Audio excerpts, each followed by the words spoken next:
সংরক্ষিত নারী আসনের জন্য বিএনপির মনোনয়ন ফর্ম বিক্রি ও জমার শেষ দিন ছিল আজ। নয়াপল্টনে দলটির কেন্দ্রীয় কার্যালয়ে সারা দেশ থেকে আসা নেত্রীদের ভিড়। মনোনয়ন প্রত্যাশীরা নিজের ব্যাপারে শতভাগ মূল্যায়নের আশা ব্যক্ত করছেন।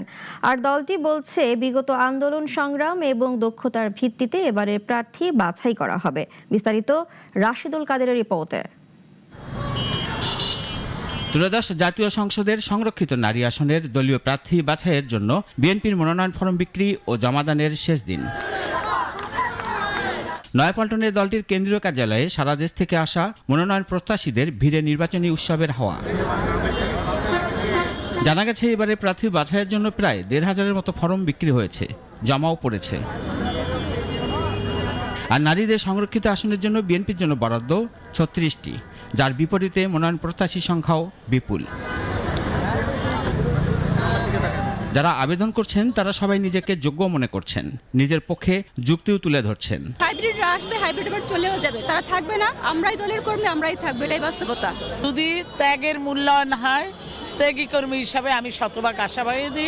দলের মূল্যায়ন শতভাগ নিশ্চিত হয়ে সংসদ সদস্য হতে পারলে সংসদে কি অবদান রাখবেন তাও তুলে ধরেন মনোনয়ন প্রত্যাশীরা। বিন্দাস কাজ করে গেছে দলের জন্য। এখন দল আশা করি আমি যে যে ক্রাইটেরিয়া থাকা দরকার একজন এমপির, কথা বলা, শিক্ষাগত যোগ্যতা, জনসম্পৃক্ততা, তারপরে প্রতিশ্রুতিবদ্ধতা, দায়বদ্ধতা, ইনশাল্লাহ আমার মধ্যে তা আছে।